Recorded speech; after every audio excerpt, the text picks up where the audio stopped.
Hello दोस्तों, कैसे हो आप सभी। दोस्तों, आज के इस लेक्चर के अंदर हमें एक्सरसाइज नंबर 2 करनी है। और पिछली क्लास में मैंने एक्सरसाइज नंबर 1 आपको अच्छे से कंप्लीट करा दी है, जिससे वो क्वेश्चन छूट गए हैं, कुछ क्वेश्चन पेंडिंग रह गए हैं जो मैंने अभी तक जिसका कॉन्सेप्ट आपके डिस्कस नहीं किया। तो जब मैं उनको कॉन्सेप्ट डिस्कस करूंगा आपके साथ, तब मैं उसको वो भी करा दूंगा। थोड़ा सा वेट करिए। सिर्फ मेरे 2 कॉन्सेप्ट रह गए हैं, 3 कॉन्सेप्ट, एक कंडीशनल प्रोबेबिलिटी, एक बेस थ्योरम और एक आपके पास ऑड्स ऑड्स क्वेश्चन रह गए। एक्सरसाइज नंबर 2 हम देखते हैं।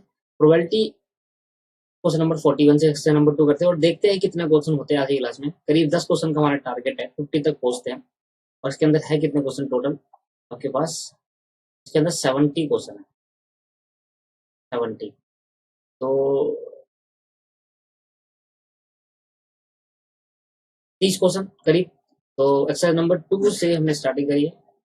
30 क्वेश्चन है, पहला जल्दी करते हैं। 41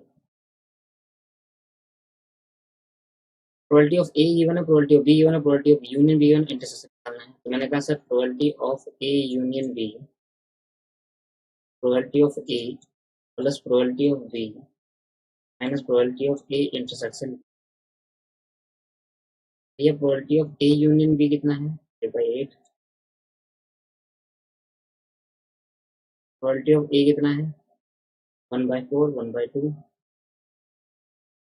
1/4, 1/2 माइनस यूनियन। आपको इंटरसेक्शन आपको निकालना है, क्या आपको निकालना है? ठीक है, सर जल्दी कर लेते हैं। 5/8 माइनस ये 4, 1/4 इधर आके हो गया माइनस का 1/4, इधर प्लस 1/2 इधर आके हो गया माइनस का 1/2। और ये माइनस का probability of A intersection B. ठीक है सर, यहाँ एलसीएम ले लिया। एलसीएम है आपके पास 8, 8 आया, यहाँ 5 आ गया। 4 2 जो ये 2 आ गया, 2 4 जो यहाँ 4 आ गया, is equal to minus probability of A intersection. क्या आ गया? -1/8 क्या है? Minus probability of A intersection B. Minus to minus cancel out हो जाएगा, तो probability of A intersection B आपके पास आ गया। Probability of A intersection B that is 1/8। ठीक है, तो हो गया पहला क्वेश्चन।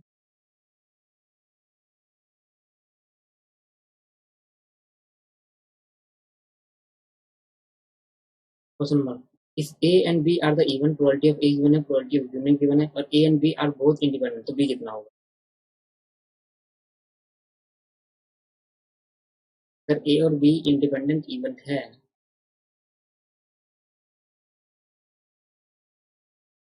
ठीक है, क्वेश्चन नंबर करते हैं 42। सिंपल है। आपसे कह रहा है दोस्तों, प्रोबेबिलिटी ऑफ ए आपको गिवन है, probability of A union B आपको गिवन है, और probability of A intersection B के बारे में बोलता है इंडिपेंडेंट है। तो हमने कहा probability of A into probability of B हो गया, और प्रोबेबिलिटी ऑफ बी आपको निकालना है। सर कैसे करेंगे? प्रोबेबिलिटी ऑफ ए मुझे गिवन है कितना? 0.4। ये मेरे को 0.4 गिवन है, ये मुझे 0.7 गिवन। ठीक है, नाउ फॉर्मूला क्या है? Probability of A union B equal to probability of A plus probability of B minus probability of A intersection. अब प्रोबेबिलिटी ऑफ ए आपको दे रखा है 0.4, ये आपको निकालना है। ये आपको निकालने के लिए क्या करना है? देखो ये इंडिपेंडेंट इवेंट पे दे लिखते हैं, उसकी जगह पर probability of A into probability of B. ये हो गया प्रोबेबिलिटी ऑफ 0.4 आ गया। यहाँ पर दोनों ध्यान सुनना, क्या है 0.4, क्या है 0.3। दोस्तों ये 0.7 है, तो ये 0.7, ये 0.7, 0.4, ये probability of B as it is. और यहाँ पर मैंने लिख दिया 0.4 into probability of B.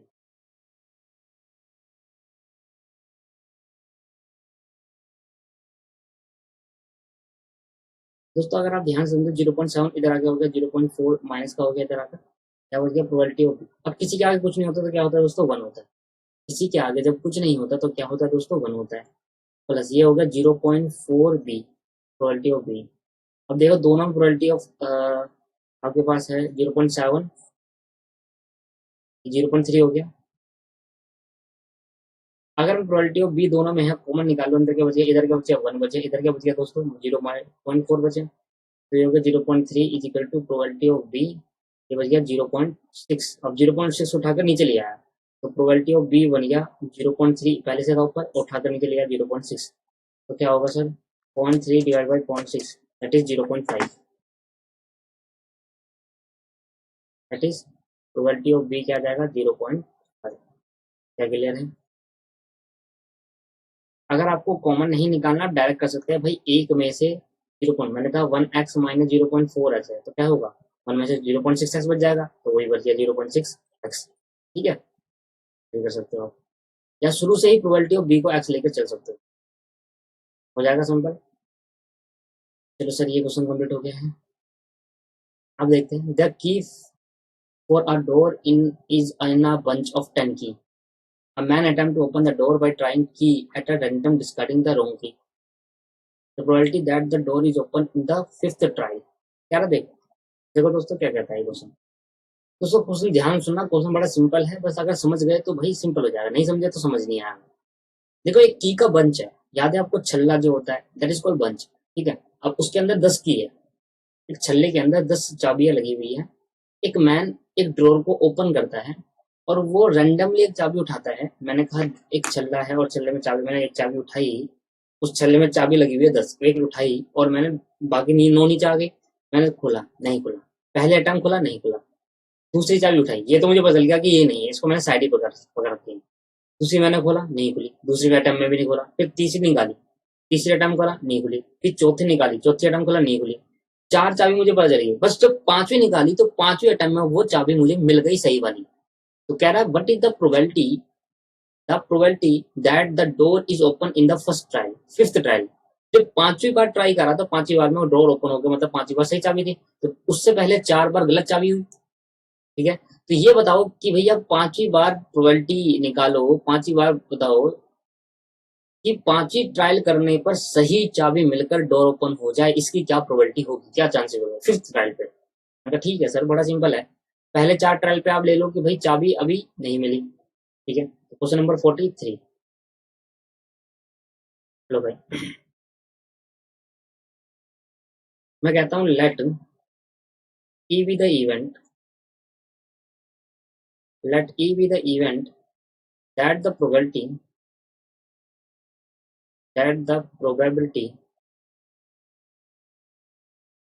of door is open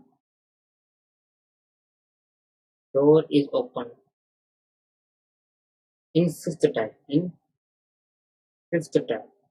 मैंने एक इवेंट मान लिया कि प्रोबेबिलिटी है, प्रोबेबिलिटी ऑफ ई क्या एक इवेंट है कि डोर ओपन हो जाता है 5th ट्रायल पे। The probability the E be the event that the probability mean that the door is open in 5th trial, ये मैंने माना। ठीक है, तो डोर कितने में बचा था, तो on first attempt the probability of occurring wrong, मतलब पहले 4 अटेम्प्ट में क्या हो रहा है, प्रोबेबिलिटी गलत आ रही है। मतलब सिंपल सी बात है, अगर 5वें अटेम्प्ट में मुझे लेकर आना है कि सही आने के चांसेस क्या है, तो पहले 4 अटेम्प्ट में गलत आएगा ना। मैं लिखता हूँ यहाँ पर on first trial the probability of occurring wrong की, प्रोबेबिलिटी ऑफ अगरिंग रॉन्ग की, पहले ट्रायल में प्रोबेबिलिटी क्या हो रही है, रॉन्ग की। भैया मुझे बताओ 10 चाबी है, 10 में से एक ही ऐसी चाबी होगी जो सही होगी, बाकी 9 ऐसे चांस होंगे जो रॉन्ग होंगे, तो गलत आने की प्रोबेबिलिटी क्या होगी, 9/10। मुझे छठे ट्रायल में सही लाना है और 5वें ट्रायल में सही लाना है, तो पहले 4 में तो गलत आएगा ना। तो मैंने कहा भाई 10 में से 10 चाबी थी, एक चाबी निकाली गलत आ गई, इसको मैंने साइड ही फेंक दी, तो उठा के फेंक दी। ऑन सेकंड ट्रायल और सेकंड ट्रायल में क्या होगी चांसेस, मैंने कहा भाई अब मेरे पे 9 बच गई क्योंकि एक तो फेंक दी मैंने, और 9 में से अब एक ही सही होगी, तो मतलब 8 गलत है। ठीक है, समझ में आ रहा है। ऑन थर्ड ट्रायल अब मेरे पे 2 मैंने फेंक दी क्योंकि सेकंड ट्रायल फर्स्ट ट्रायल में गलत आई, मैंने 2 फेंक दी, कितनी बच गई 8, और 8 में से अब 7 गलत होगी, 7 गलत होगी दोस्तों। ऑन फोर्थ ट्रायल एक ही तो सही होगी ना उस 10 में से, उस डोर ओपन होगा जो। अब मैंने एक और फेंक दी, तो 3 फेंक दी मैंने, कितनी बच गई मेरे पे 7 बच गई। अब 7 में सही कितनी होगी, 6। सॉरी सही, 7 में से गलत कितनी होगी? 6, और एक सही होगी। 7 में से 6 गलत होगी और एक सही होगी। ऑन फिफ्थ ट्रायल, अब फिफ्थ ट्रायल में सही आने के चांसेस होंगे। अब मुझे बताओ मेरे पे चाबी कितनी है? भाई 4 फेंक चुका हूं मैं, अब चाबी 1, 6 बड़ी, और अब उसमें सही आने के चांस कितना है? 1/6। तो यही तो चाहता था मैं। तो भैया मुझे वहां तक पहुंचने के लिए मुझे चारों करना पड़ा, एक साथ नहीं करना पड़ा। करना तो नाउ प्रोबेबिलिटी कैसे निकालेंगे? नाउ प्रोबेबिलिटी ऑफ ई कैसे निकालेंगे? देखो प्रोबेबिलिटी ऑफ ई निकालेंगे। मैंने कहा भाई 10 चाबी थी, एक पहले ट्रायल पे गया, कुछ नहीं हुआ, पहले ट्रायल में गलत आई। दूसरे ट्रायल में 9 बज गई, अब 9 में से फिर 8 गलत, 8 आने के चांस है गलत आने के। फिर 8 बज गई, 8 में से फिर 7 गलत आने के चांसेस है। फिर 7 बज गई, 7 में से 6 गलत आने के, और लास्ट वाले ट्रायल में 6 में से एक सही आने का चांस है। फिफ्थ ट्रायल में मतलब मुझे 4 ट्रायल करने पड़ेंगे तभी तो फिफ्थ में पहुंचूंगा। जब 4 नहीं करूंगा डायरेक्ट फिफ्थ में पहुंच जाऊंगा? नहीं, इसे चारों करने पड़ेंगे, तो चारों के साथ प्रोबेबिलिटी आएगी। अब इसको सॉल्व कर लो आप, बड़ा ही सिंपल है। देखो 9 9 कट गया, 8 8 कट गया, 7 7 कट गया, 6 6 कट गया। तो भैया सिंपली मुझे मिल गया 1/10, और यही तो चांस है सही आने के। तो यही तो चांस है सही करना, पर लिखने का तरीका अलग है सर। करने का तरीका मैं डायरेक्ट भी कर सकता था। भाई 10 चाबी है, सही आने के चांस चाहे एक ट्रायल हो, चाहे दूसरा ट्रायल हो, चाहे तीसरा हो, चाहे चौथा हो, चाहे पांचवा हो, 1/10 ही तो होगा। 10 में से एक ही तो सही होगी। बट सर करने का तरीका यही होना चाहिए, ठीक है। बट आंसर था यही, मैं आपको पहले ही बता देता, फिर आप ये फोकस नहीं करते, ठीक है। तो मैंने क्या कहा, ये भी सही तरीका आपको पता है कि भाई 10 चाबी है, चाबी एक ही ठीक है, चाहे ट्रायल कौन सा भी हो, आना तो 1/10 ही प्रोबेबिलिटी सही होने की। बट करने का तरीका क्या है? पहले 4 ट्रायल गलत हुए, फिफ्थ ट्रायल में हुआ ना, तो करने का तरीका भले ही आंसर 1/10 आएगा, पर करने का तरीका एक बार सही होना चाहिए। लो भाई क्या समझ में आ गया? 43 हो गया। Two dice are rolled simultaneously, the probability that the sum of two number on the dice is a prime number. ठीक है सर, 2 डाई फेंकते हैं और 2 26 निकलते हैं, और 36 निकलते हैं सर। तो सारे क्वेश्चन कराए हुए हैं सिंपल, मतलब ऐसा क्वेश्चन है जो आपको नॉर्मल क्वेश्चन है। अच्छा, मैंने कहा सर यहाँ देखें, two dice are thrown,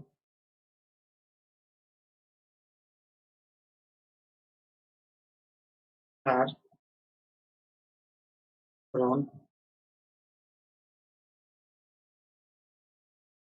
two dice are thrown simultaneously,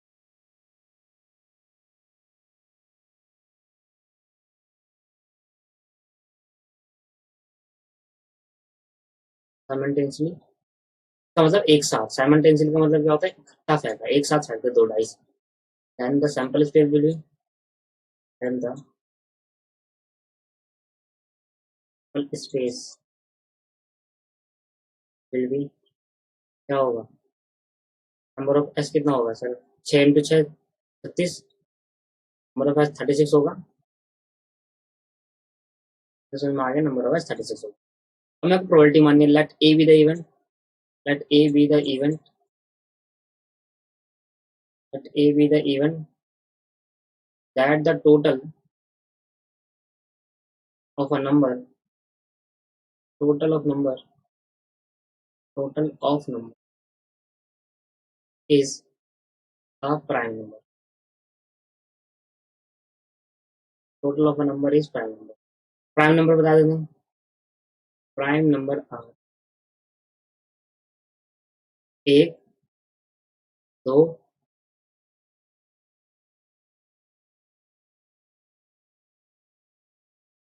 तो एक प्राइम नंबर नहीं होता, 2, 3, 5, बस 7 नहीं होगा सर, 7 6 से ज्यादा तो नंबर बढ़ ही नहीं सकते। अच्छा सम है ना, सब 7, और 12 से ज्यादा नहीं हो सकते। 7, 9 नहीं होता, 8 नहीं होता, 10 नहीं होता, 11 होगा, 12 नहीं होगा, और 12 से आगे जा नहीं सकते, क्योंकि मैक्सिमम सम दो उसका 6 से, और 6 12 ही होता है। तो 2 3 2, 2 भी प्राइम नंबर होता है दोस्तों। एक सबसे एक ही प्राइम ऐसा नंबर होता है इवन नंबर जो 2 होता है। 2 एक इवन नंबर होता है, 2 किसी के टेबल से नहीं आता, 2 अपनी टेबल से जाता है बस। प्राइम नंबर वो नंबर होता है जो अपनी टेबल से आता है और किसी के टेबल से डिडक्ट नहीं होते। जैसे 2, 2 किसी की टेबल से आता है, 3 किसी की टेबल से, एक नहीं होता प्राइम नंबर से, एक सबके टेबल से जाता है। ठीक है, चलो, तो let A be the event the total of a number is a prime number, prime number are this. अब मुझे बताना है कि भाई इवेंट ए जो है वो उसमें क्या क्या होगा।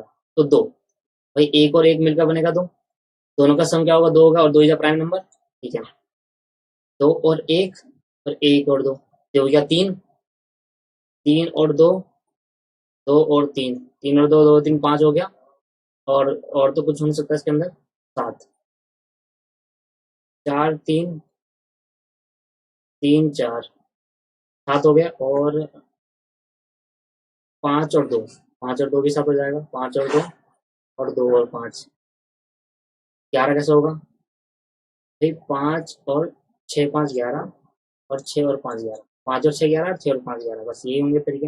1 2 3 4 5 6 7 8 9 10 11, नंबर ऑफ ए कितना आ गया दोस्तों? 11 आ गया। अब मुझे टोटल निकालना है। इसमें दोस्तों और भी है अभी, और भी है, 11 नहीं अभी और भी है। 3 और 2 5, और 2 और 3 5, और 4 और 1, और 1 और 4 भी तो है। ठीक है, मैं आगे बढ़ाया। 4 और 1, 1 और 4 भी तो होता है प्राइम नंबर। 1 और 4 और 4 1 5 हो गया। 6 और 1 7 हो गया। और 1 और 6, अब हुए कंप्लीट। 1 2 3 4 5 6 7 8 9 10 11 12 13 14 15। ठीक है, अगर ये समझ नहीं आ रहा तो आप क्या कर लो, वो पहले 36 बना लो, 36 बनाने के फिर देख लो किंग किंग को जोड़ने के बाद क्या आ रहा है। ठीक है, नंबर ऑफ ए कितना हो गया दोस्तों? 15 हो गया। 2 3 4 5 6 7 8 9 10 11 12 13 14 15। तो भैया अब 15 हो गया। अब मुझे बता दो ना, हो प्रोबेबिलिटी ऑफ ए क्या हो जाएगी? नंबर ऑफ ए अपॉन में number of sample space, 15 upon में 6। आपके पास आंसर आ गया। ठीक है दोस्तों, आंसर लिखते जा रहे हो आप? नहीं लिख रहे? लिख रहे sir. The probability that a number selected random from the set 1 से लेकर 100 is a cube.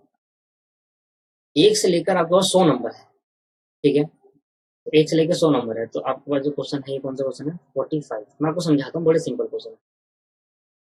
Question number 45।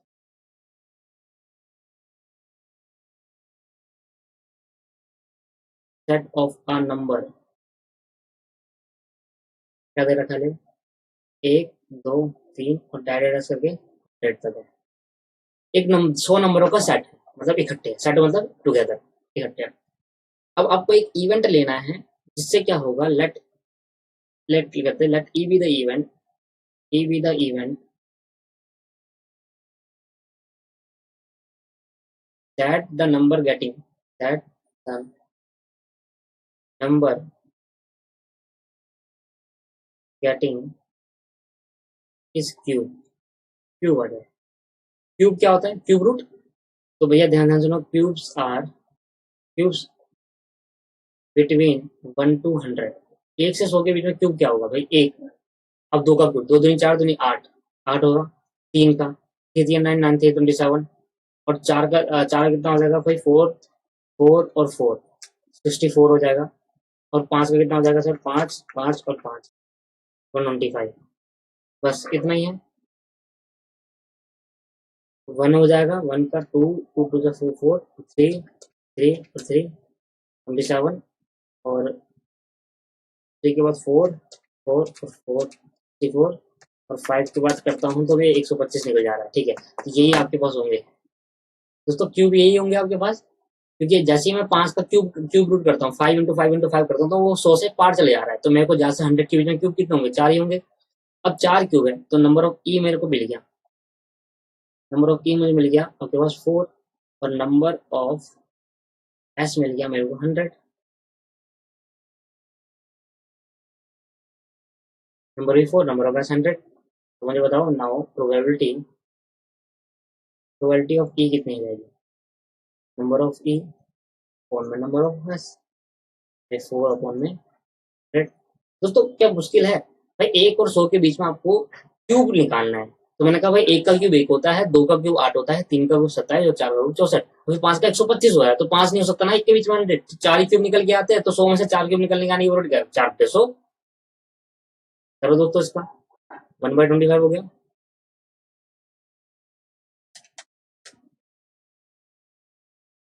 ठीक है, ये आपका आंसर है।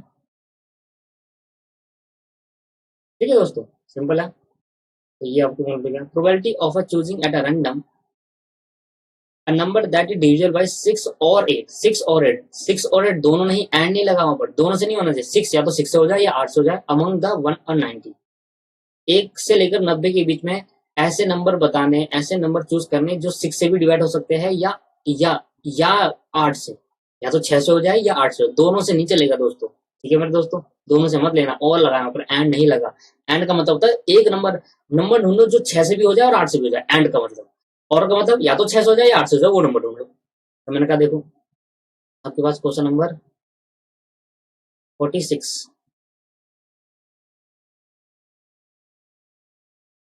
मैंने कहा नंबर ऑफ एस पहले तो दे रखा है 1 to 20 90, टोटल नंबर कितने हैं 1 to 90।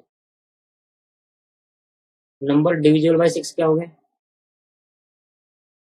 डिविजिबल बाई 6, 90 के 1 से 90 के विजन 6 12।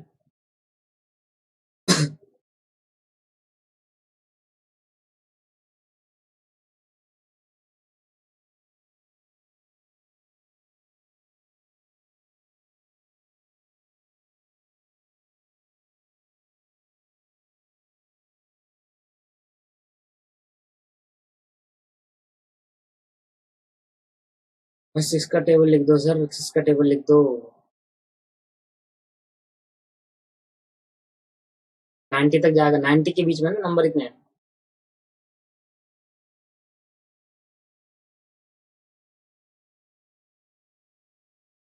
90 भी आ गया। तो number divisible by number divisible by 6 से डिवाइड तो इतने हो गए 90 के बीच में। नंबर डिविजिबल बाय 6 हो गया, नंबर डिविजिबल बाय 8। तो क्या होगा दोस्तों, तो नंबर डिविजिबल बाय 6 का 8 करेंगे, अब 8 का टेबल बढ़ेंगे।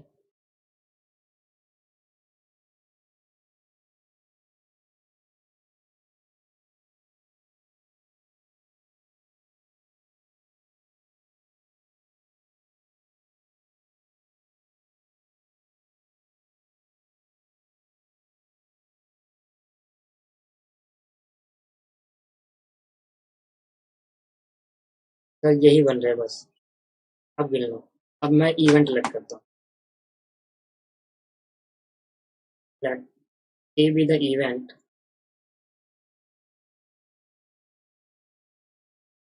That the number is divisible by 6 और 8। तो नंबर ऑफ ए कितना हो जाएगा, जोड़ो सर।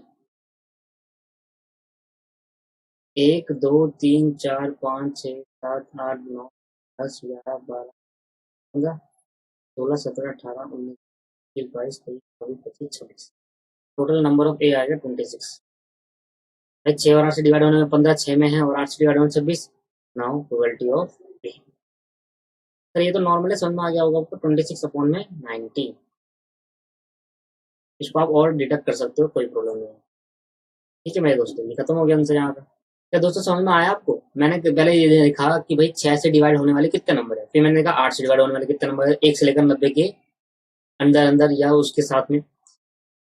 1 से लेकर 90 तक 6 से डिवाइड होने वाले 15 नंबर थे, और 8 से डिवाइड होने वाले 11 नंबर थे। मैंने दोनों को जोड़ दिया तो एक इवेंट बनाया जो 6 और जो 8 से डिवाइड हो, मैंने कहा 26 नंबर है, तो 26 अपॉन में 90, 90 में से 26 नंबर है जो 6 और 8 से डिवाइड हो जाए।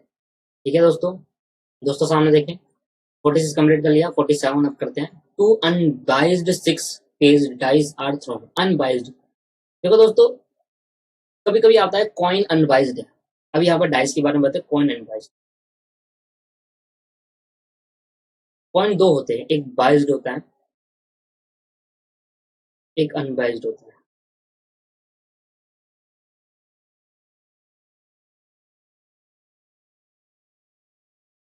बाइज्ड और अनबाइज्ड, अब क्या होता है दोनों का सिंपल मतलब, बहुत सिंपल तरीके से मैं आपको बताऊंगा दोनों का। कब बहुत बार आपने सुना होगा कॉइन बाइज्ड होता है, कॉइन अनबाइज्ड होता है, इसका मतलब पता है आपको? देखो, ऐसा कॉइन जिसमें हेड आने के चांस या फिर टेल आने के चांस, दोनों के चांसेस 50-50% होते हैं, that is called unbiased coin. Head आने के चांस कितने हैं? अब मैं आपको एक कॉइन दूं, आप मुझे बता सकते हो कि दोनों में क्या प्रोबेबिलिटी होगी हेड टेल आने की? सर 50-50 प्रोबेबिलिटी रहेगी। बट आपने कभी देखा होगा, काफी बार अगर मैं एक सिक्के को छालता हूँ तो जरूरी नहीं है उसमें चार, एक सिक्के को 4 बार छालता हूँ तो जरूरी नहीं है 2 बार हटाएगा 2 बार टेल आएगा, क्या पता 3 बार हटे और 1 बार टेल आ जाए। हो सकता है नहीं हो सकता? मैंने एक सिक्का उछाला, 2 बार का नहीं है, मैंने 4 बार उछाला, 4 बार, 4 बार उछालने में मैंने देखा कि भाई 2 बार हेड आएगा, 2 बार टेल आएगा, तो मैंने कहा अगर 50-50 आया दैट इज कॉल्ड अनबाइज्ड। पर मैं उसको मैक्सिमम टाइम उछाल रहा हूँ। मैंने 4 बार उछाला सिक्के को, 1 2 3 4 और नोट करा, तो 3 में हेड आया, 1 में टेल आया, और बार बार उछाल रहा हूँ। ऐसे करके मैंने 10 बार कराया, 10 बार एक्सपेरिमेंट करा मैं, 3 बार, फिर हर बार यही हो रहा है कि 3 बार हेड आ रहा है, 1 में टेल आ रहा है, 3 में हेड आ रहा है, 1 में टेल आ रहा है, 3 बार हेड आ रहा है, 1 में टेल आ रहा है, ऐसा हो रहा है। दैट इज कॉल्ड अनबाइज्ड, जिसमें हेड आने की प्रोबेबिलिटी टेल से ज्यादा हो या टेल आने की प्रोबेबिलिटी हेड से ज्यादा हो, that is called biased coin. Unbiased कह रहा हूँ, दैट इज कॉल्ड क्या बोलते हैं। तो मैंने कहा प्रोबेबिलिटी कैसी, 70-70-30 हो, या 60% 40% हो, या 80% 20% हो, है ना, ऐसी प्रोबेबिलिटी हो, जो बाइज्ड बोलते हैं। या टेल का ले लो, हेड आने की हेड ज्यादा आता है उस सिक्के में, टेल कम आता है, that is called biased coin. तो ये होते हैं बाइज्ड और अनबाइज्ड कॉइन। ठीक है, अब यहाँ पर डाई की बात करो, डाई भी सेम होता है। अगर हर बार एक चीज बार बार आ रही है फेस पर, दैट इज कॉल्ड डाइज। तो अनबाइज्ड क्या होता है, मतलब जो नॉर्मल डाइज होता है जिसके अंदर हर एक नंबर आता है हर टाइम पे, that is called unbiased. 6 two unbiased 6 faced die are thrown, two dice are thrown, फेंका है, 2 डाई फेंकेंगे तो क्या बनेगा, सिंपल से पता है आपको। Question number 47। हाँ जी, टू अनबाइज्ड डाई, अनबाइज्ड का मतलब नॉर्मल डाई जो हर एक नंबर इसमें आता है, और बाइज्ड का मतलब जिसमें एक या एक से ज्यादा नंबर बार बार आ रहा होगा, टू अनबाइज्ड डाइस। कभी आपने देखा होगा कि आपका एक बार बार आता जाता है, एक एक एक 3-4 बार एक आ जाता है, कभी देखा होगा 6 बार, 6 3 बार आकर खत्म कर देती है ना, तो दैट इज कॉल्ड बाइज्ड। तो सिक्का जो कॉइन होता है, जो डाई होता है, वो बाइज्ड हो सकता है, अनबाइज्ड, पर डिपेंड करता है उसके आने के चांसेस पर। Two unbiased dice are thrown, then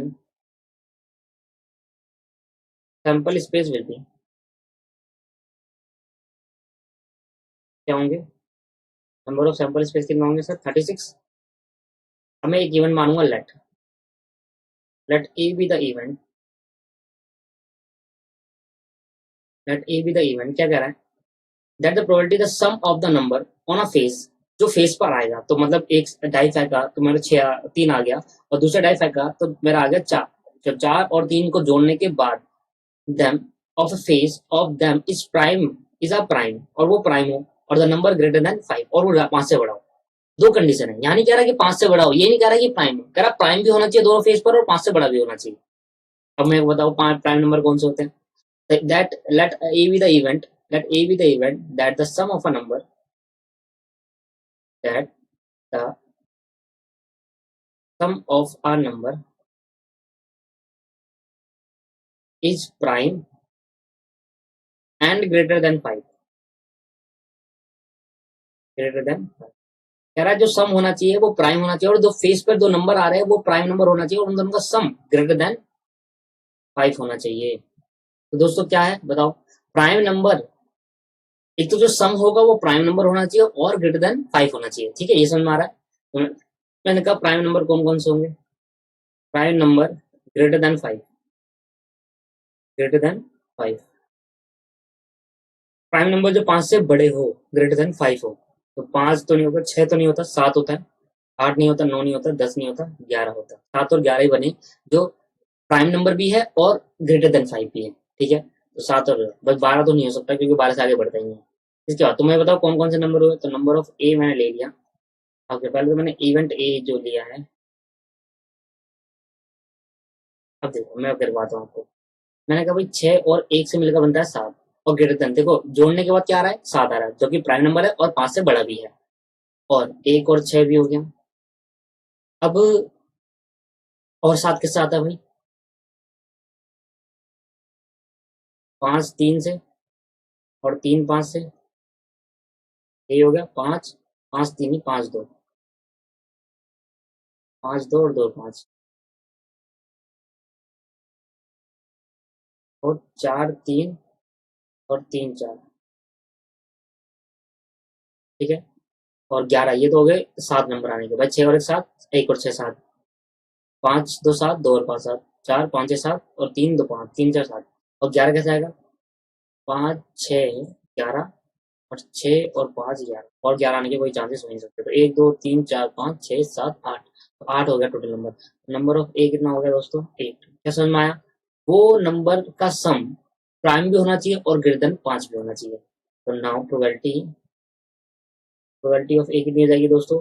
number of A upon में number of S, that is 8 upon में 36। 2 2 4 से 8, 2 1 2, 2 16, 2/9। क्या आपका आंसर माना जाएगा? क्या समझ में आया क्वेश्चन? हाँ जी सर। भैया ये हो गया complete. Two dice are thrown at a time and the sum of the number on them is 6। दो डाइस थ्रो करते हैं और जो उनका नंबर है वो क्या होना चाहिए? 6 होना चाहिए। सम क्या होना चाहिए? Probability of getting the number 4 on any one of the dice. और ये प्रोबेबिलिटी निकालो, जो सम होगा वो 6 होगा। दो डाइस आएगा, 6 आने के सम क्या हो सकते हैं भाई? 3 और 3 से 6 आ सकता है, 4 और 2 से आ सकता है, 2 और 4 से आ सकता है, और किससे आ सकता है सम? और सम 3 3 5 1 से, और 1 5 से, और किससे आएगा? हो गया भाई इतना ही। कहता है प्रोबेबिलिटी निकालो, इतने नंबर होते हैं जिसका सम 6 आ जाए, ठीक है।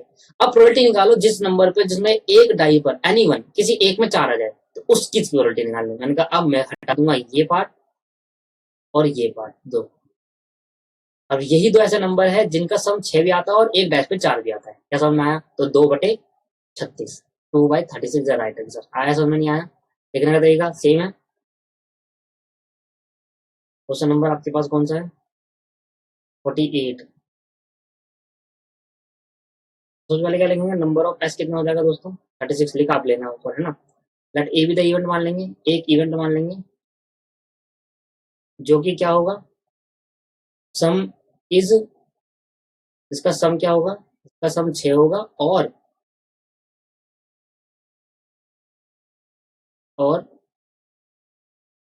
सम of the number is 6, 6 and getting four in any one of dice. Dice में किसी दोनों में से, दो खा गया ना डाइस, तो दोनों में से कोई एक में 4 आ जाए। मैंने कहा बताओ एक इवेंट मेरे पे कितने हो गए भाई? 4 और 2 सही सम होता है, और 2, और देखो डाइस पे, एक डाइस पे कहीं ना कहीं, चाहे वो आगे वाले चाहे पीछे वाले में सम आ रहा है। तो नंबर ऑफ ए कितना हो गया दोस्तों? 2 हो गया। प्रोबेबिलिटी निकाल दो। हाँ, प्रोबेबिलिटी ऑफ लिखना मैंने सिखा दिया आपको। लिखा बोलेंगे 2/36, 1/18 इधर राइट आंसर। तो ये खत्म हो गया। 48, 49। A single letter is selected at random from the word probability. The probability that it is a vowel. एक लेटर सेलेक्ट करना और वोवल आने की प्रोबेबिलिटी क्या है? बड़ा सिंपल है। इससे सिंपल क्वेश्चन नहीं होता दोस्तों। 49। मेरे पे एक लेटर है, मेरे पे एक लेटर है प्रोबेबिलिटी।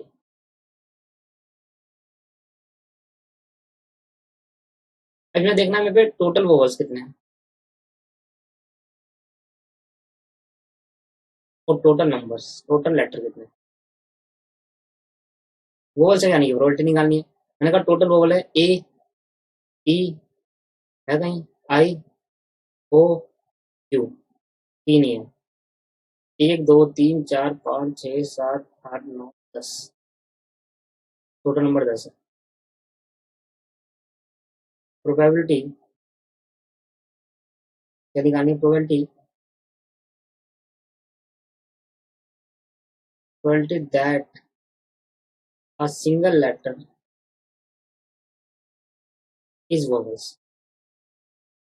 जो आप निकाल लो सिंगल लेटर वो क्या हो? वोवल। तो 3/10 खत्म।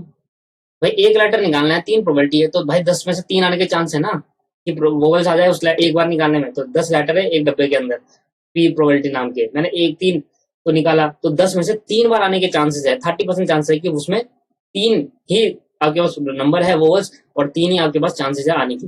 बस सिंपल। तो एक 3 चांसेस है, तो 3 में से अब 70% चांसेस है कि नहीं आएगा हाथ डालने का, और 30% चांसेस आ जाएगा कि दो ओ ए आई में से कोई एक आ जाए। और तो कोई नंबर नहीं है ना? PRBBLTY नहीं, और बस ये 49 इतना ही था।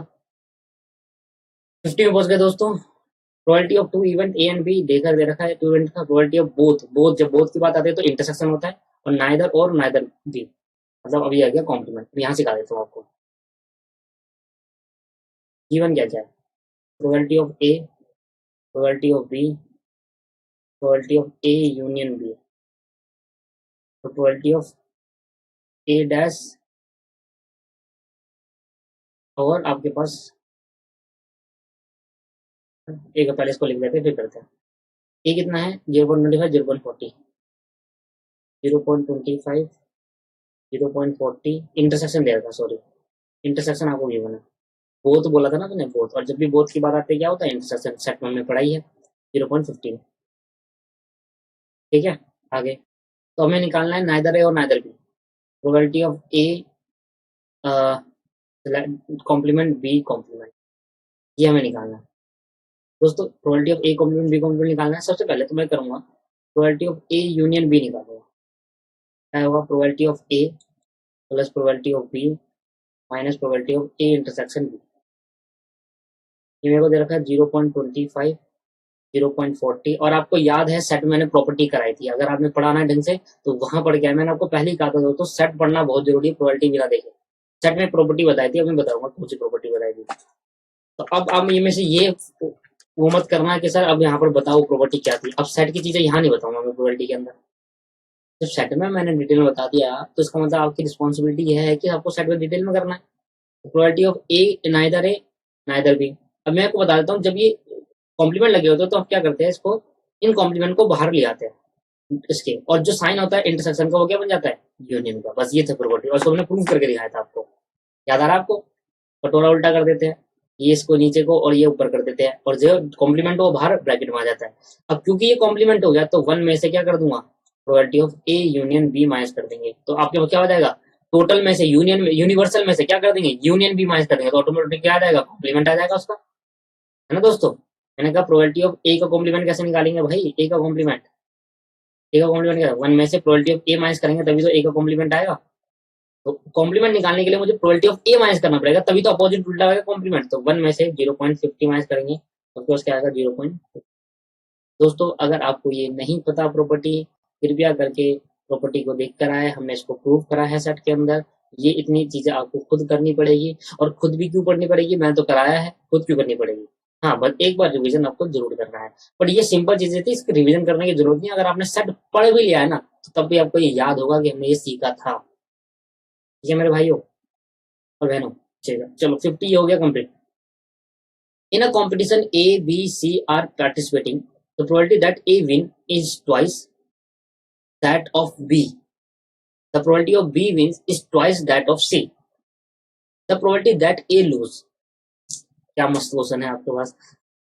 कह रहा है तीन, एक कंपटीशन में तीन जने भाग लेते हैं ए बी सी। बहुत ही सिंपल क्वेश्चन है, ध्यान से देखना। मैंने कहा एक कंपटीशन के अंदर तीन जने पार्टिसिपेट करते हैं ए बी सी। कहता है the probability that A win are is twice that of B. भाई ए के जीतने के चांसेस है ट्वाइस ऑफ बी, और बी के जीतने के चांसेस है ट्वाइस ऑफ सी। तो अगर बी का पता होगा तभी तो ए निकलेगा। बताओ ए के जीतने के चांसेस क्या है, बी आएगा उसका ट्वाइस करूंगा तब ए पता चलेगा। ठीक है, बी आने के लिए क्या करना चाहिए मुझे, तो बी आने के लिए मुझे सी चाहिए, तो सी को मैं लेट करूंगा, ए बी में को लेट नहीं करेंगे। पहले समझ लो लेट किसको करना है। जब तक आपके पास सी नहीं होगा, सी मिलेगा तो बी मिलेगा, बी आ गया तो बी यहां पुट करके तो ए मिलेगा। तो सारी ए भी डिपेंड है और बी भी डिपेंड है इनडायरेक्टली सी पर। ए के जीतने के चांस ट्वाइस ऑफ बी है। ठीक है, बी आएगा, कैसा आएगा, जब सी पता होगा, और सी निकालने के लिए मुझे क्या करना पड़ेगा, लेट करना पड़ेगा। तो और बताना लास्ट में प्रोबेबिलिटी ऑफ ए लूज, तो वो तो प्रोबेबिलिटी बाद में देंगे, पहले तो ये देख लेते हैं कि हमें क्या करना है। जीतने का मिल जाएगा तो एक में से हटा देंगे तो लूज का आ जाएगा, है ना भाई। विनिंग का अगर मेरे को प्रोबेबिलिटी मिल गई तो मैं एक में से माइनस कर दूंगा तो लूज की प्रोबेबिलिटी आ जाएगी। क्वेश्चन नंबर 51,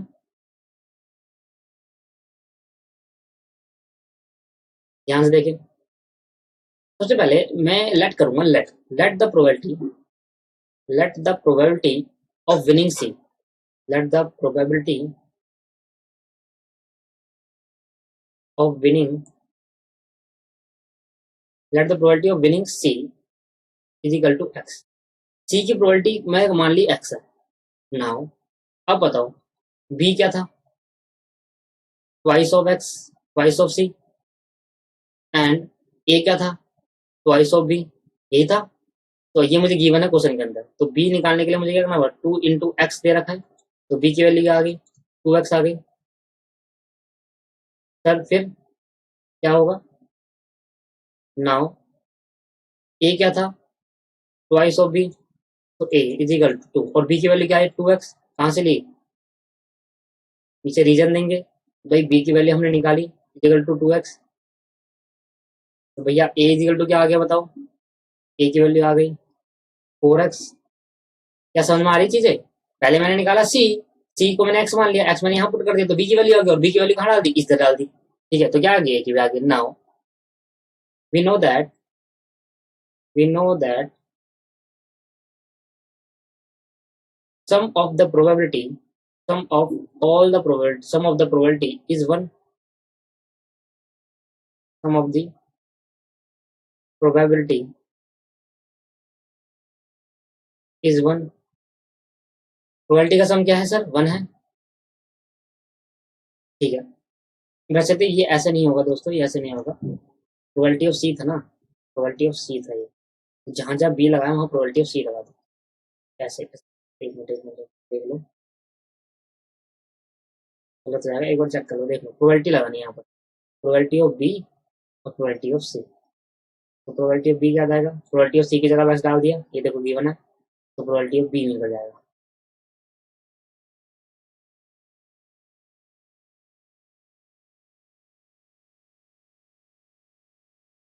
और मुझे दूसरा क्या दे रखा था, प्रोबेबिलिटी ऑफ ए, इसके बाद था प्रोबेबिलिटी ऑफ बी के, तो probability of A, probability of ए,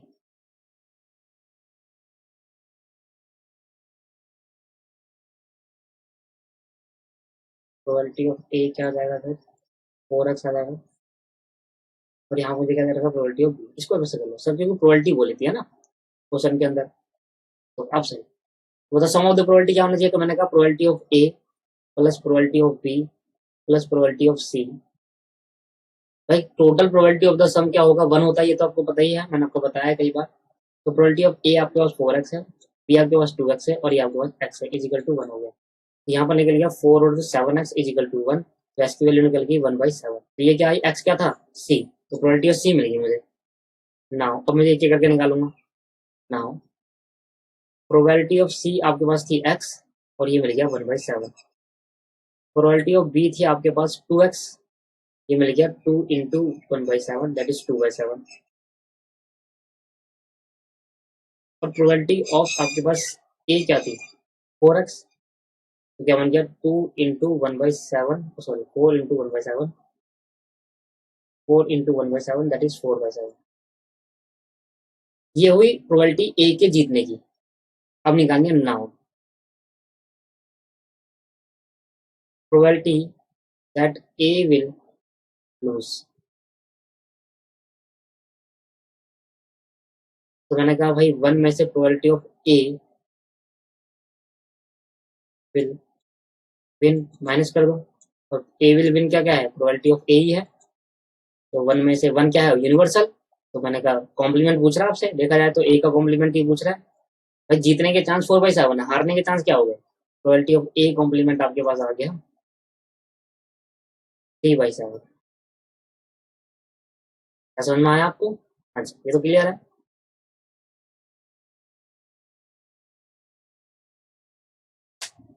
ध्यान से देखिए, a bag contain 5 black, 4 right and 3 red ball, if ball is selected random, what is the probability that it is red or black, तो union कह रहा है, क्या कह रहा है भाई, यूनियन, इफ अ बॉल, अगर एक बॉल सेलेक्ट करते हैं, तो भाई रेड आने के या ब्लैक आने के क्या क्या चांसेस होंगे, ठीक है, तो हमने कहा सबसे पहले हम क्या करते हैं दोस्तों, सबसे पहले मिलते हैं question number,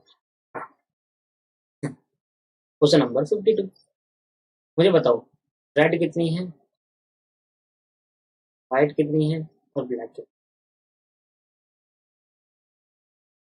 red and white and black, black 5 है, व्हाइट 4 है, और रेड 3 है, 5 4 3, 5 4, टोटल कितनी हो गई दोस्तों, 12। ठीक है, अब आपको क्या करना है, कह रहा if a ball is select at random the probability that it is red और ब्लैक, क्या होगी प्रोबेबिलिटी रेड और ब्लैक होने की, बताओ।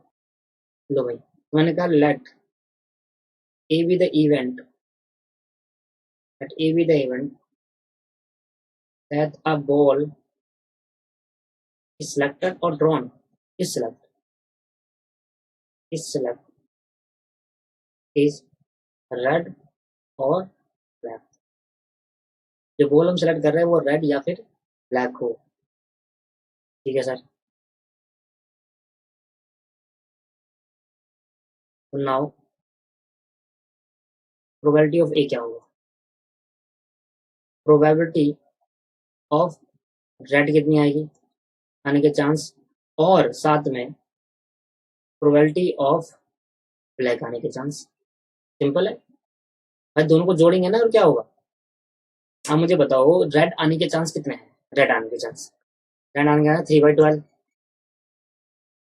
और ब्लैक आने के चांस कितने हैं 5/12।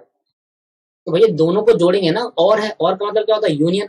तो probability of A probability of B अपन में ऐसे ले सकते हैं जैसे, या तो डायरेक्ट कर लो भाई, डायरेक्ट मैंने ये कर दिया भाई, मैंने कहा प्रोबेबिलिटी ऑफ ए मैंने माना है कि रेड और ब्लैक आने के, एक को सेट करेंगे तो मैं रेड और ब्लैक आने के क्या चांसेस होंगे, मैंने कहा रेड आने के चांस 3/12, ब्लैक आने के चांस 5/12, दोनों को जोड़ दो क्योंकि निकालनी क्या है, एक ही बॉल निकालनी है, इसलिए क्या करेंगे प्लस, इसलिए 12 5 8/12 हो गया, 8/12, 8/12 चांस। या इसको अल्टरनेट मेथड से भी कर सकते हैं। पहला मानो रेड आने के चांस कितने हैं, तो प्रोबेबिलिटी ऑफ ए मान लो रेड आने के चांस, प्रोबेबिलिटी ऑफ बी मान लो ब्लैक आने के चांस, और probability of A union B निकाल लो, इंटरसेक्शन 0 मान लो क्योंकि इंटरसेक्शन दिया ही नहीं है और ये बताया नहीं इंडिपेंडेंट इवेंट है। ठीक है, इंटर तो ये 0 मान लो, खत्म कहानी, आ जाएगा सॉल्व। सारा सर में ऐसे करके ले सकते हैं, बट ये भी ठीक है, ये तरीका भी ठीक है। आप क्या कर सकते हो भाई, आपने कहीं इवेंट माना करा है, सिलेक्ट कर रेड और ब्लैक, रेड आने के चांस 3/12 है, ब्लैक आने के चांस 5/12 है, दोनों को जोड़ दिया, प्रोबेबिलिटी ऑफ ए आ गई, ए को क्या बोला था, दोनों आने के चांसेस। ठीक है 8/12, दैट इज को क्या और लिख सकते हैं, 4 2 जा 8 4 3 12, दैट इज 2/3 चांसेस है इसके आंसर के। ठीक है भाई दोस्तों, चलो 53, वन डाई और one coin is toss simultaneously, एक डाई और एक टॉय कौन उठाएगा, the probability of getting 5 on a top of die and a tail on a coin. Simple, ये सैंपल स्पेस और पढ़ाया था ना मैंने, सैंपल स्पेस, मैंने कहा व्हाट इज सैंपल स्पेस, मैंने क्वेश्चन करा था बेसिक क्वेश्चन, वो है बेसिक क्वेश्चन है। 53, a coin and a dice is thrown, then the sample space will B,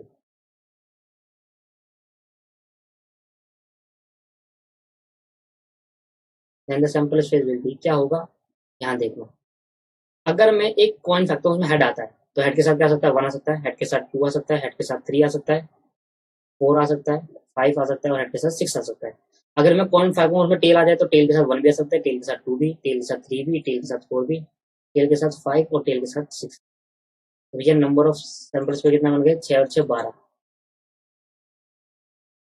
अब ए द इवेंट मानना है, let A be the event, event that, let A be the event that the probability of getting 5 on top, probability that the that the probability नहीं लेके चलेंगे, that getting, that of getting 5, that of getting 5 on top, that of getting 5 on top, top में 5 आ जाए, and tails, and tail on coin, tail on coin, tail on coin, probability बताओ कि 5 पे top आ जाए, मतलब क्या पूछ रहा है, कह रहा है अगर आप डाई फेंकोगे तो उस पर क्या आ जाए, 5 आ जाए और साथ में क्या आ जाए, टेल आ जाए।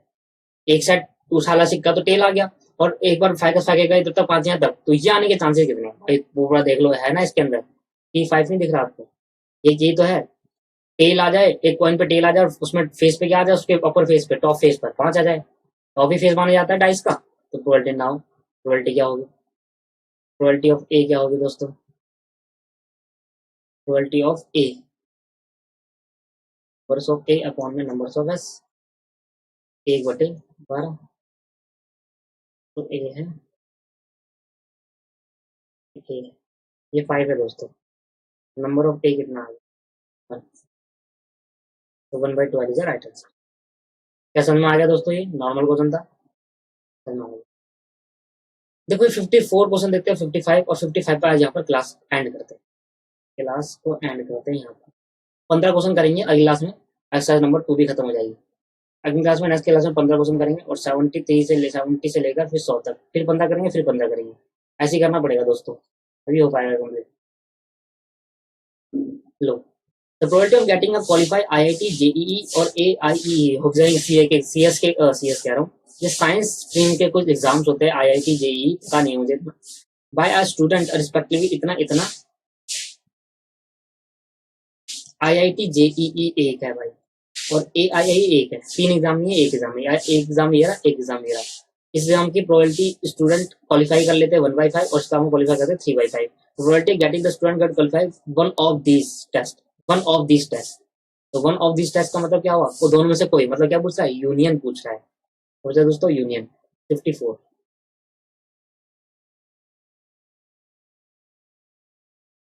Probability of getting qualified,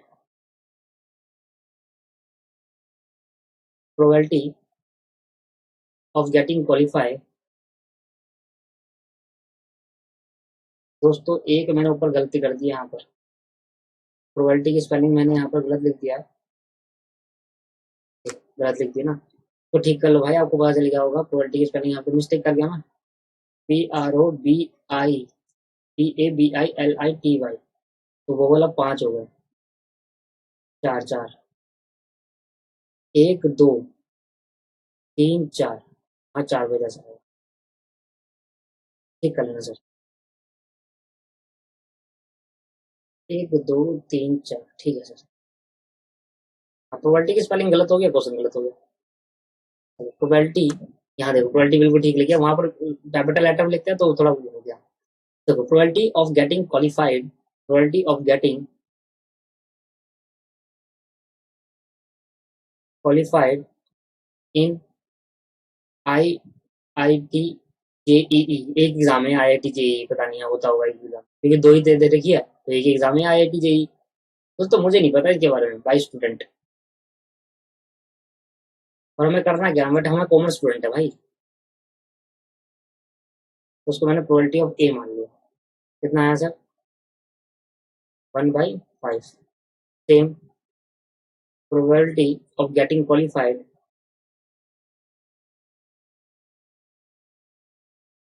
qualified in AI, नाम भी अजीब गरीब है, AIEEE हमारे देखो CS है ना, कितना सही है,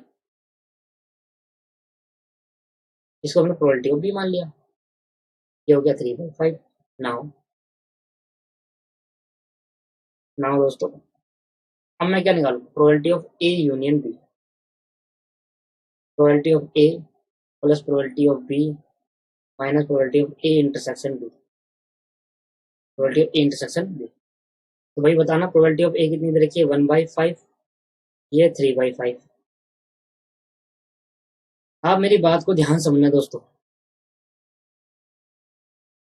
ये 1/5 है और ये 3/5 है, 1/5 और 3/5, अगर दोनों को जोड़ देंगे तो कितना आएगा दोस्तों? अब ये बात रहेगी कि ये इंडिपेंडेंट इवेंट है, डिपेंडेंट इवेंट है, तो इसके लिए हम, ये है, मैं भी पढ़ रहा था इसके बारे में, तो IIT JEE और AIEE दोनों अलग अलग डिफरेंट एग्जाम होते हैं, ठीक है, ये दोनों अलग अलग डिफरेंट एग्जाम होते हैं, तो आपस में डिपेंड नहीं है, ऐसा नहीं होता। जैसे अब हम CMA कर रहे हैं, तो CMA होने के बाद हम CMA इंटर में जाएंगे, तो जब तक CMA इंटर CA फाउंडेशन नहीं होगा, CMA फाउंडेशन नहीं होगा, जब तक इंटर में नहीं जा सकते। तो ये आपस में डिपेंड है, चाइना पर डिपेंडेंट, तो ये आपस में क्या है? इंडिपेंडेंट है, कि भाई IIT अलग है और JEE अलग है। तो अगर इंडिपेंडेंट है तो हम इसमें क्या कर सकते हैं दोस्तों? इंडिपेंडेंट इवेंट वाली फॉर्मूला लगा सकते हैं, probability of A into probability of B. दोबारा समझते हैं, मैंने कहा IIT और JEE दोनों आपस में इंडिपेंडेंट है, एक बच्चा इसको भी दे सकता है, एक बच्चा इसको भी दे सकता है, दोनों एक साथ में दे सकता है, तो IIT JEE इंडिपेंडेंट है आपस में। जैसे CMA फाउंडेशन क्लियर करेंगे तो अभी इंटर में जाएंगे, तो इंटर पे जब तक नहीं जा सकते जब फाउंडेशन क्लियर ना हो, तो फाउंडेशन इंटर डिपेंड है किस पे? फाउंडेशन पर, ठीक है। चलो तो यहाँ पे मैंने कहा इसको लगा लो, तो 1/5 प्लस 3/5 और माइनस यहाँ हो गया 1/5 इंटू 3/5, चलो भाई ये करना। तो ये हो गया 1/5 प्लस 3/5 और यहाँ पर हो गया 3/25। 25 यहाँ आ गया, 5 5 हो गया, 5 3 15 हो गया और -3 आ गया। दोस्तों यहाँ पर कितना आ गया, 15 प्लस 5 -3 17, 17/25 इसका आंसर होगा। ठीक है दोस्तों, 17/25। Clear. Last question, probability of A union में दे रखा है, इंटरसेक्शन दे रखा है और probability of A plus probability of B complement निकालना। ए और बी कॉम्प्लीमेंट निकालना है। लास्ट क्वेश्चन है आज की क्लास का 55।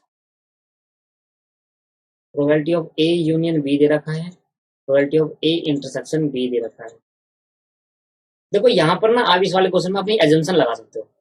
आप क्या कर सकते हो, यार इन दोनों को जोड़ दो और टोटल कर दो, कि हमें नहीं पता कि भाई आईआईटी इंडिपेंडेंट है डिपेंडेंट है, क्योंकि हम कॉमर्स स्टूडेंट है तो हमें नहीं पता सकता है भाई अपना, जरूरी थोड़ा है कि बताओ। और या तो बताते इंडिपेंडेंट है, और यार मान लो कि we assume that both exam are independent. यहाँ पर लिख देता हूँ note, in this case note लिख देते हैं, वी अज्यूम दैट नीचे लिख देना। अगर आपको समझ ना आए तो हम ये मान लेंगे कि भाई दोनों एग्जाम, क्योंकि पता नहीं है हमें, we assume that both exam are independent each other. अगर इंडिपेंडेंट हुए तो भैया फिर तो probability of A into probability B होंगे इंडिपेंडेंट ईच अदर। ये नोट दे देना। अगर आप मान लो कि इंडिपेंडेंट नहीं है आपस में, तो दोनों फिर कंडीशन प्रोबेबिलिटी लगाना वहां पर, तो हम इंडिपेंडेंट मान लेते हैं। ठीक है, चलो probability of A union B दे रखा है और इंटरसेक्शन 0.8 0.3, ये आपको 0.8 दे रखा है, ये आपको 0.3 दे रखा है। अब पहले तो मैं निकालूंगा probability of A union B. A union B की निकालो प्रोबेबिलिटी। एक मिनट को कैसे निकालते हैं, probability of A probability of B, इसको मैं ब्रैकेट में बंद कर रहा हूँ, अब इकट्ठा निकलेगा, और minus probability of A intersection B. अरे होता तो वही है, पर मैंने क्या कर दिया, ब्रैकेट में बंद कर दिया। ये मुझे दे रखा है 0.8, ये मुझे पूरा दोनों नहीं दे रखे, तो मैंने इसलिए इसको ब्रैकेट में बंद कर दिया, तो भाई दोनों नहीं है। और यहाँ मेरे को दे रखा है 0.3, मैं इधर भेज देंगे तो probability of A plus probability of B 0.8, ये -3 उधर आकर चलोगे प्लस का हो गया, तो 0.8 प्लस 0.3 तो 0.11 हो गया। Probability of A plus probability of B दोनों को मिलाकर क्या होगा, 0.11 नहीं 0.11 क्यों होगा, 1.1 होगा सर, 1.1 होगा, 1.1। पर मुझे क्या निकालना था दोस्तों, मुझे निकालना था इनका कॉम्प्लीमेंट। क्या निकालना था, कॉम्प्लीमेंट। अब कॉम्प्लीमेंट कैसे निकालेंगे, यहीं से करते हैं कॉम्प्लीमेंट, यहीं से निकालते हैं। देखो इसको लिख सकता हूं मैं 1 minus probability of A complement. A complement ऐसे भी लिख सकते हैं, ठीक है, ऐसे भी लिख सकते हैं, ऐसे भी लिख सकते हैं और ऐसे भी लिख सकते हैं। 3 तरीके होते हैं कॉम्प्लीमेंट लिखने के, तो ये मत भूल जाना कि ये क्या है। ठीक है, 3 तरीके से, या तो डैश लगा लो या सी लिख दो या ऊपर के ऊपर वो लगा दो। प्लस बी का कॉम्प्लीमेंट कैसे निकालेंगे, 1 minus probability of B complement is equal to 1.1। ठीक है, तो अब मैंने क्या करा, 1 प्लस 1 इकट्ठा लिया है, यहाँ लिख दिया प्रोबेबिलिटी ऑफ ए का कॉम्प्लीमेंट माइनस कर दिया प्रोबेबिलिटी ऑफ बी का कॉम्प्लीमेंट, जो मेरा था 1.1। अब ये माइनस के दोनों उधर वाले इक्वल टू के उधर ले गया तो प्लस में हो गया, और ये माइनस 1.1 इधर आ, प्लस 1.1 इधर आके माइनस का हो गया 2, और ये प्लस 1.1 इधर आके क्या होगा, माइनस 1.1, और ये माइनस माइनस उधर आके क्या होगा, प्रोबेबिलिटी ऑफ ए का कॉम्प्लीमेंट, और देखो प्रोबेबिलिटी ऑफ बी का, यही तो चाहता था मैं जब निकल जाए।